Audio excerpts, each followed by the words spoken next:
Russia has announced it is banning this network, Deutsche Welle, Germany's international broadcaster, as a retaliatory move.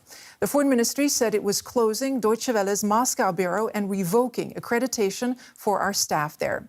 This is in response to Germany's decision to ban German language programming from Russia's state media broadcaster, RT.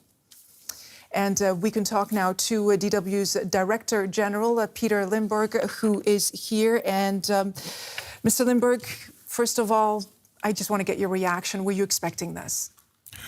Oh, we had been expecting some measures by the Russian side, but I think this is a total overreacting from the Russian government because they're closing the bureau. They want us not to broadcast anything anymore in Russia. And I think also that our correspondents must leave. Obviously, Russia is something which is a really overreaction, and it's not even a tit-for-tat measure if you want to see it like this, because first of all, you can't compare RT German with the Deutsche Welle. I mean, we're a public service broadcaster and not a state government broadcaster. And on the other hand, we have to see that Russian journalists will continue to work freely in Germany and can broadcast whatever they want. So, and this is not the case with our colleagues. So it's really disappointing to see this, how the Russian government is reacting. And what will happen next? Is there anything that you can do? We will take legal steps and try to see whether these measures are legal, even from Russian standards. But this is something which we will have to discuss in the coming hours. But I think legal steps is something we will take. And then we will discuss this also, obviously, with our institutions here in Germany. Yeah. You know, we have so many dedicated, hardworking staff working for years in Russia. Have you heard from them? Have you been in touch with them? How are they feeling about this decision? Well, obviously, they're also shocked by the measures because everybody was expecting that there might be coming something, and this is also what the Foreign Ministry in Moscow yesterday announced, that there will be some kind of reaction. But I think for people who really love to work in Russia and they love the Russian culture, they are really into reporting from this beautiful and so interesting country. It's hard to accept that they have to stop one day to the other, and so I think they are shocked. And yes, it is something which is also sad for a journalist to leave the country on short notice.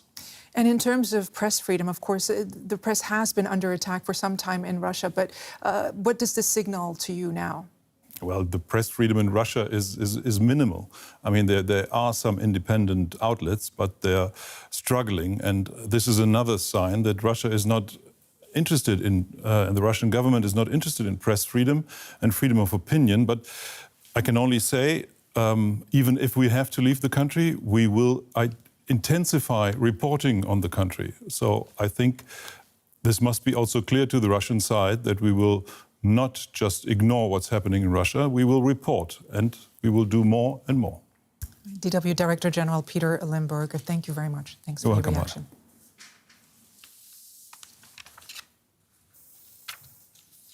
Well, this decision from Moscow comes as German Chancellor Olaf Scholz prepares to head to Russia's capital for talks on Ukraine.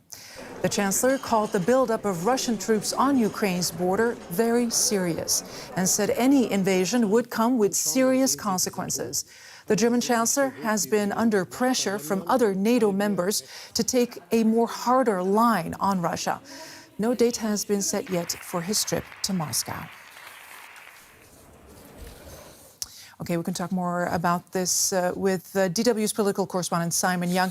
Simon, pressure mounting on the Chancellor to take more action, to be more proactive when it comes to Russia. Now he's headed to Moscow. What do you think he hopes to achieve with his visit?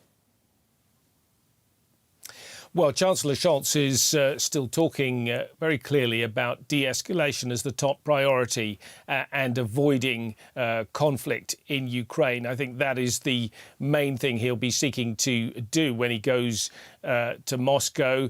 It's the first face-to-face meeting between Scholz and Putin.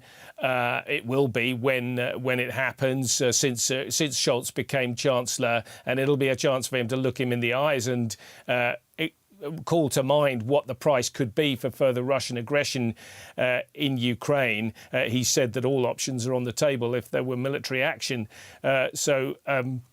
De-escalation and at the same time talking tough, I think they go hand in hand. And this is part of a wider diplomatic effort by Chancellor Scholz. He'll be going to Washington to talk with President Biden at the beginning of next week. There are also suggestions there could be a three-way meeting with the French and Polish presidents to discuss Ukraine. And of course, he'll also be talking to the Ukrainian government at the same time. So a multi-pronged diplomatic offensive, so to speak.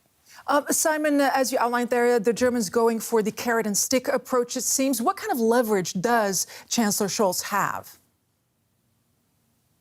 Well, the key thing that we've repeatedly talked about, of course, is Nord Stream 2, the gas pipeline to bring Russian gas to Germany and Europe.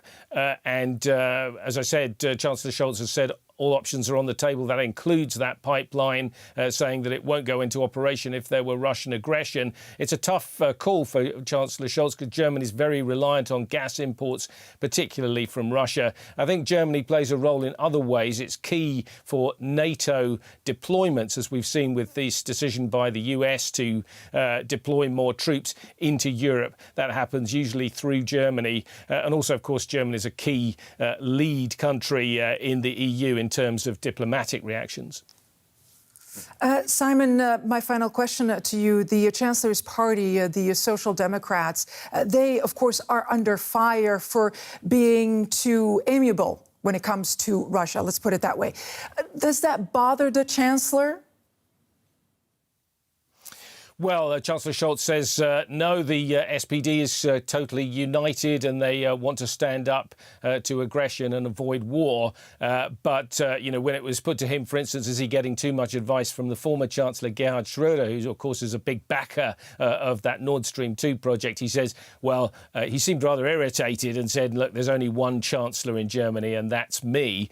So I think there are divisions within his party, but also within the three-party coalition government here in Germany, and not everybody's exactly on message when it comes to Russia.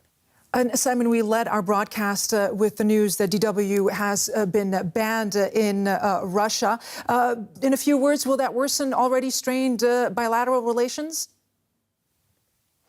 Well, we've had some reaction from the Culture Minister, Claudia Roth. She says it's completely unacceptable and is clearly an attempt by Moscow to retaliate for Germany's decision not to allow RT, the Russia Today broadcaster, to operate here in Germany.